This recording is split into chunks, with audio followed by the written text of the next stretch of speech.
Good day, everybody. Welcome back. Welcome to my back porch, or my back veranda, as we say here in Australia.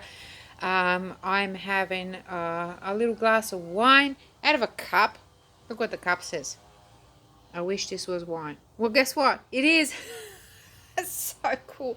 Anyway, all right. I'm not drunk. Trust me. So, Q&A. Let's start with some more questions. I've got a few questions to answer here. So I thought I might just bunch them up and do them all together. So here's the first one. Do you have to prime your substrate before you do your resin art? And if so, why? Okay. Now, most of you who have been following me for years know that a lot of the times I don't prime my substrates, and that's not because it's the right thing to do. That's just because I'm in such a hurry and I just want to try something, and that's why I do it. I don't have time to prime it, because usually when you prime things you have to sort of wait for it to all dry up and everything. But you know what, it's if you could be organized and prepared, it's the best thing ever.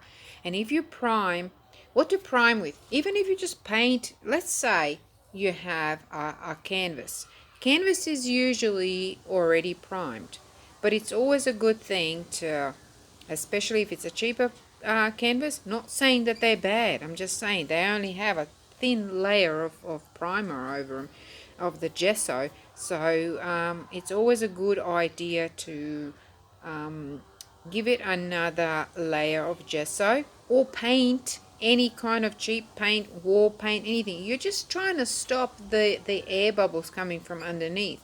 And what I do sometimes, if I have time and if I'm organized and want to prepare myself and know what I'm going to be doing, what I do is, excuse me, I get my spray varnish and just spray the back of it as well. I just want to minimize that flow of air going through, because resin usually already has some air bubbles in it.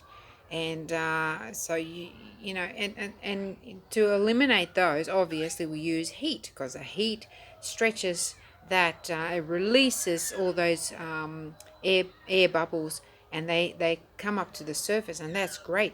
But if you have an ongoing flow of air because you haven't primed it properly, you're going to be there forever, just torching and heating up your resin and trying to get rid of those air bubbles. So be prepared.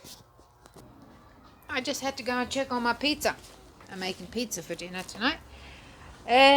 So yes, what happens if you don't do that? Well, obviously, if you don't do that, you are running a risk of having those air bubbles. Like I said, you're not going to be sitting there heating it up time after time and looking at it and watching it. You might want to do that if you have time to do that. So that's all good, but you just want to try and minimize that. You want to do your piece and cover it up and leave it and let it sort of do its thing. So it's good to prime it. So what you can prime with, gesso is one. If you don't have gesso, any kind of paint. And you can even paint if you're doing an ocean scene, you can even do a little painting of an ocean scene, and just it will work as a guideline for your resin pour, so you know exactly where the colors are going to go. Or you can use PVA glue, you can use varnish, you can use spray varnish, you can use spray paint. I would really try and avoid the enamel spray paint, because it might react with your resin and it will leave you those dimples. You don't want those, because that means that even if your piece is so gorgeous and beautiful but you have those dimples, you'll have to put another coat over it, and that's a bit of a pain. So that's that for that. I think I've covered everything. So yes, prime it, please. Use anything to prime it, and both sides. MDF board as well, even though it looks pretty solid, it is actually porous, so it's a good thing to prime both sides.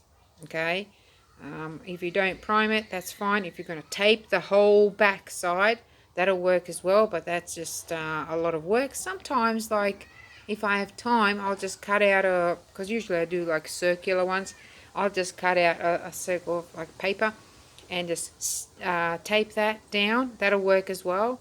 But it's just so easy to, pardon me, to just get some spray paint or some spray adhesive or even spray varnish and just spray the back of it. Okay, so what you put in the front, you want to have something that is not oil based or alcohol based because it will react with your resin. Okay, that's that for that question. Next question. There was a question about a heat gun. Okay, so what heat gun to use? What's the best heat gun to use? Well, you know what? I've asked a friend once, this was years ago, because I was still sort of always been a wine drinker and I wanted to try some beer, and I always like Guinness. And there's so many different types of beer out there, just like there's different types of wine out there. So I asked my friend, what's the best beer to drink? And he told me straight up, he said, free beer. So if you have free beer, it's the best beer in the world, because you don't have to pay for it.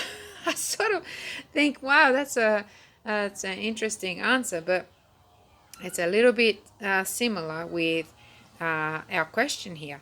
So as long as you've got a heat gun that is working and that is creating some heat and a little bit of force for you, that's important.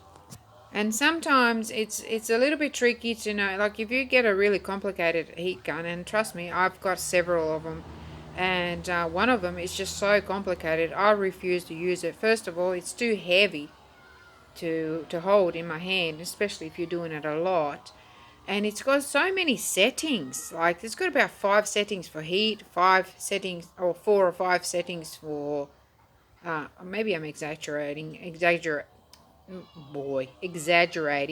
Um, 3 or 4 settings for heat and for speed. So like you're never going to use that. Just as long as you got a high speed and a low speed, that's important. And the heat is pretty much going to be the same.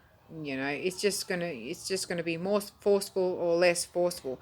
And the way I would use my heat gun is I would usually have it on low speed if I just want to go over my piece, just to bust those bubbles a little bit, and just to relax my resin so that I can create those amazing effects with the high speed. And then I just hit it with a high speed to do what I need to do, and obviously don't hold it there in one spot for too long.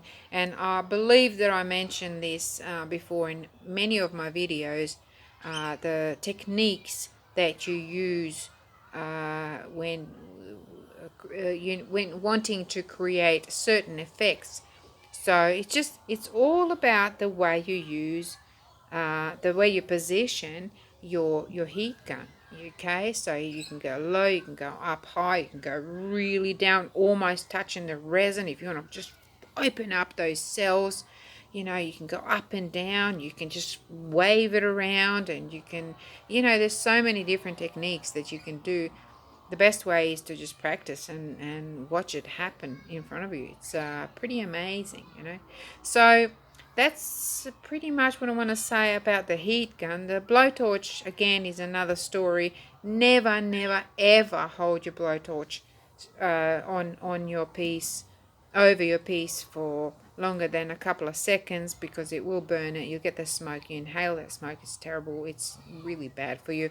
And it'll also ruin your piece. So there's different ways of doing things, and practice is the best way.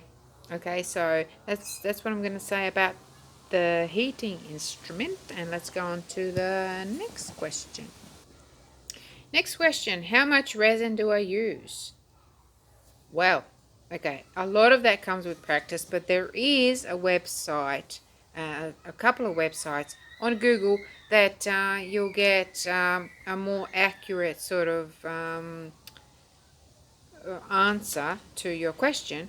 And all you have to do is just Google how much resin do I use, and then the website will open, and then they will ask you to put in your measurements. You put in your measurements, and they will tell you how much to use. Simple and easy. But I found that usually they tell you to use too much. So for me, it's and I've tried that, and I just wasted so much resin. So I always use less if I have to go through that site. But I've learned that if there's a certain rule that that I go by, and if I'm doing a 1 meter by 1 meter, and 1 meter is about 3 and a bit feet, okay, so this is metric, and that's another thing that you can easily find out if you're confused, and just Google that, how much is 1 meter in feet or in inches, and it'll tell you straight up. So in 1 by 1 meter, which is a pretty big piece, okay, it's like a table, I would use 1 liter plus a little bit extra, because you always need that extra, and 1 liter is just like the minimum amount that you would use. So the same if I'm using, let's say if I've got a canvas or a board which is 200 millimeters, I would use 200 milliliters, and that is plenty. That'll cover that whole thing. So 100 millimeters, which is about 4 inches. It's about that big. Okay, so 100 millimeters, I would use 100 milliliters and then a little bit extra. Okay, I always have a little bit extra. And I know this is not accurate, but you can never be accurate. It depends on the whether you want your resin to flow over the sides, whether you want it contained on the top, so you tape it around and contain everything on top. So you would use a different amount. One thing to remember is you can never have too much. You can only, but it's bad if you have too little, so it's always to have that sort of idea in your mind that you do your calculations, excuse me, you do your calculations, and then add a little bit extra, because that little bit extra you can always use it for a skin, or have your molds ready so you can do some earrings or whatever you want to do, so you can use it up. So you can never have too much, but if you have too little, it can stuff up your piece, because then you have to mix up some extra, and your piece could be already drying and setting, and it'll just create a muck. So you don't want that.